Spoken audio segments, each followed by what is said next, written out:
3 പേരുണ്ട്. അതെ. മൂത്താൾ അമേരിക്കയിലാണ്, എഞ്ചിനീയറാണ്, IT എഞ്ചിനീയറാണ്. രണ്ടാമത്തെ ആൾ ബാംഗ്ലൂർ. മൂന്നാമത്തെ മോളാണ്. എനിക്കൊരു സുഖമില്ലാത്തൊരു കുഞ്ഞുണ്ട് എനിക്ക്. അപ്പോൾ അവർ 3 പേരാണ് മക്കളായിട്ട് പോകുന്നത്.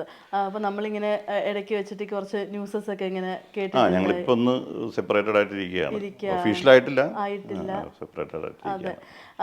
ഒഫീഷ്യൽ ആയിട്ടില്ല എന്നിങ്ങനെ എടുത്തു പറയുമ്പോഴും നമുക്കിങ്ങനെ എന്താ ഒരു പാച്ചപ്പ് അങ്ങനെയൊക്കെ മനസ്സിലുണ്ടോ? ഞാൻ പറഞ്ഞില്ലേ, അതും ഒരു പാച്ചപ്പിനുള്ള സാധ്യത വളരെ കുറവാണ്.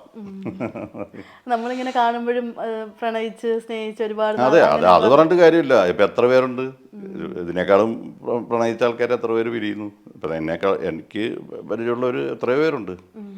അത് നമ്മുടെ ഓൾ ഇൻ ദ ഗെയിം അത്രേ ഉള്ളൂ.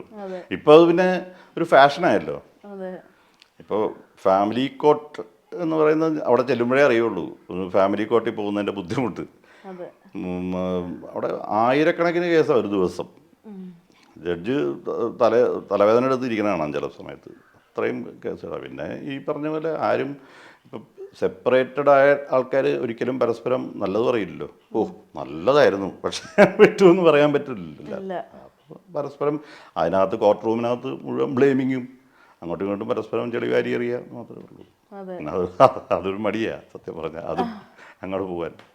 പക്ഷേ ഈ സ്നേഹിച്ച് കല്യാണം കഴിക്കുന്നവരൊക്കെ ആകുമ്പോഴത്തേക്ക് എന്താ പറയുക, അല്ല, അത് ഞാൻ പറഞ്ഞില്ലേ, പണ്ടത്തെ കാലത്ത് ഒരു അണ്ടർസ്റ്റാൻഡിങ് ഒക്കെ ഉണ്ടായിരുന്നു. പക്ഷെ പിന്നെ അതൊരു എന്താ പറയുക,